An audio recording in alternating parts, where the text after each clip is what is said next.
السلام عليكم ورحمة الله تعالى وبركاته. maanta ay bisha June tahay 2020 diblomaasiyadda dunida waxaanu idku haynaa waxa kamid ah Turkiga oo horumar cajiib ka gaadhay xagga tiknoolajiyadda, Trump iyo Twitter-ka oo mar kale gorodaystiray, Hindiya oo wacad ku martay awood military inay xadkeeda ku difaacanayso. Iminkana xagga iyo Turkiga, dalka Turkiga oo dalalka ugu badan ee soo saara waxyaabaha tiknoolajiyadda hadda ayaa la sheegayaa inuu ka mid yahay dalalka tiknoolajiyadiisu si xawliya u socoto ama u soo kordhayso, isagoo hadda dalalka ugu horeeya xagga dunida horumarinta tiknoolajiyadda kaga jira liiska, oo tijaabiyey matoor cusub kaasoo qaadi doona hubka casriga ah, isla markaana ay u badan yihiin waxyaabaha tiknoolajiyadda kuwaasoo soo saara ama u iibgeeya wadamada la jaarka, isaga oo la mid ah wadamada kuwa ugu fiican xagga tiknoolajiyadda ee dunida waqtigan xaadirka ah. waxa haddaba uu kula loolamayaa wadamada reer galbeedka saaxadda ay iskaga soo horjeedaan sida ganacsiga iyo tiknoolajiyadda iyo xagga arrimaha dhaqaalaha iyo militariga intaba.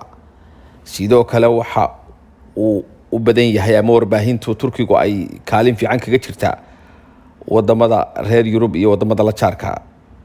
sidoo kale Afrika iyadana saameyn ballaaran ay ku leedahay.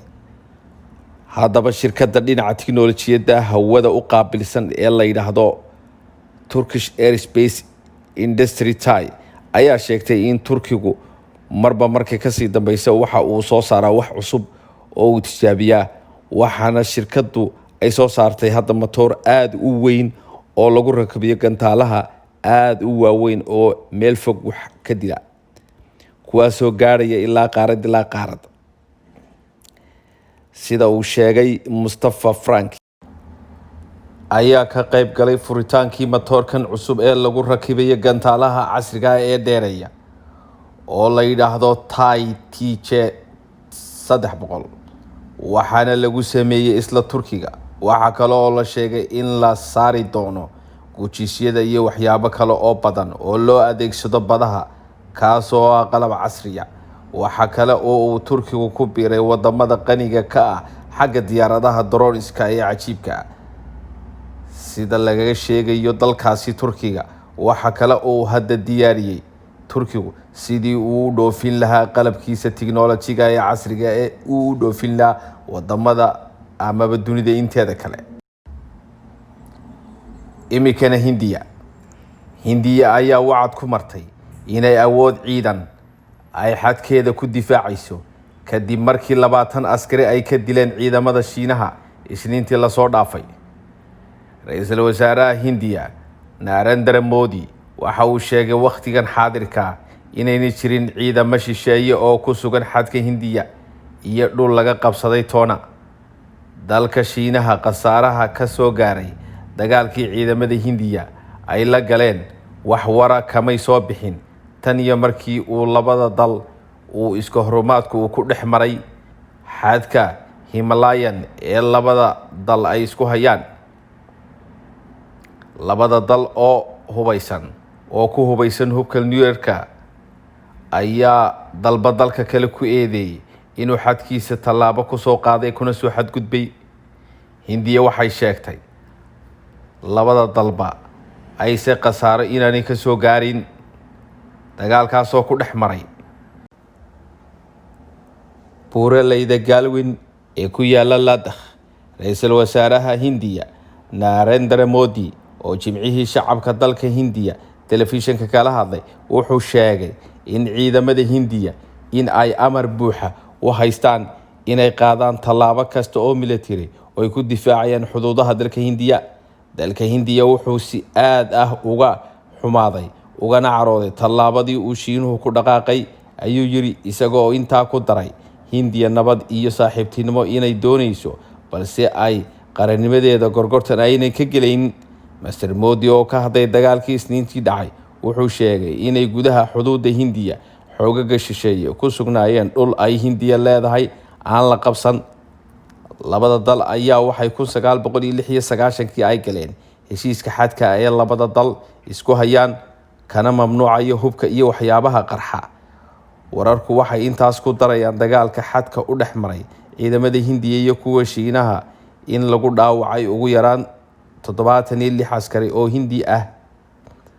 Warbaahinta waxay sheegeen in ciidamada labada dal inuu dagaalku ku dhex maray dhul buuraleyda uu badkiisu gaarayo 4300 mitir, halka ciidamada qaar dagaalka marka uu dhacay ay ku daateen webiga Galwin qabowgiisa eber uu ka hooseeyo.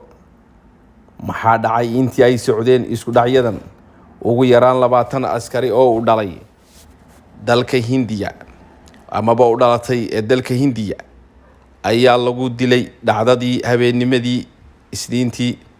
Dhacdadaasi waxaa ka dhacay buuraleyda Galwin ee gobolka lagu muransan yahay ee Ladakh. Dowladda Shiinaha ayaa ku eedeysay ciidamadii Hindiya in ay 2 jeer ka soo tallaabeen xuduudda iyagoo caraysan, ayna weerarayeen shaqaale u dhashay Shiinaha oo nawaaxiga xadka ku sugnaa. Imikana Mareykanka, Twitter ayaa muuqaalkii uu madaxweyne Trump bartiisa Twitterka ku baahiyay markii ugu horeysay ku tilmaamay mid xadgudub ku ah warbaahinta. Muuqaalka ayaa muujinaya ilmo yar oo madow ah oo ka cararaya ilmo yar oo cadaan ah xilli ay wada ciyaarayeen. Muuqaalkaasi oo si been abuura loo soo saaray astaanta telefishinka caanka ee CNN. Qoraalka muuqaalka ayaa la raaciyay oo ahaa ilmo yar oo socodbada oo ka cararaya ilmo yar oo cunsur ah.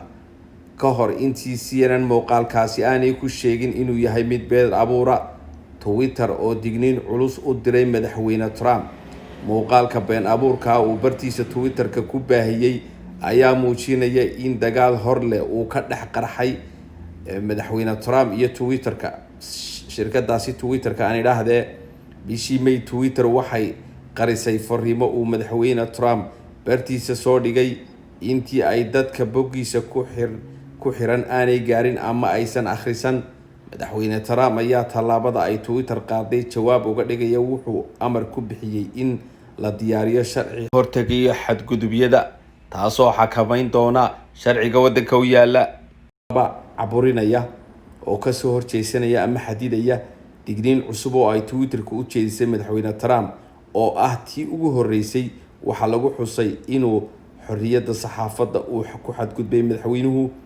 Arrintan ayaa ku soo beegmaysa xilli ay dadka Mareykanka ay ka taagan tahay xiisad ka dhalatay dilkii dadkii madowga ahaa ee loo geystay oo uu ku abuurantay dhaqdhaqaaq taasoo ah Black Lives Matter Movement. Ilmo yar oo madow ah oo ka ordaya ilmo cadaan ah oo u daba ordaya ayaa lagu soo qoray.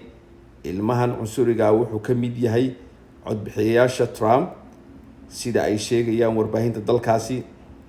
CNN waxay sheegtay muuqaalkaasi inuu yahay mid been abuura oo dib la isugu soo habeeyay, lagana duubay caruur wada ciyaaraysa, lana duubay bishii September ee kal hore.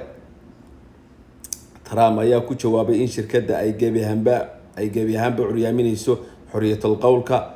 Twitterku wuxuu qoraalka Trump hoostiisa soo dhigay qoraal uu akhristayaashu ugu sheegayo inay eegayaan macluumaadka saxda ah ee ku saabsan codeynta doorashada ee dhanka boostada.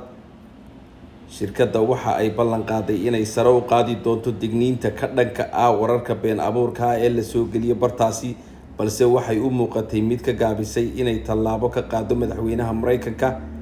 Waxaa sidoo kale horaantii bishan dib u eegis ku samaysay xeerka ay ka hortagayso wararka marin habaabinta ah. Halka aad warkan kala socotaan waa Bilkhayr TV.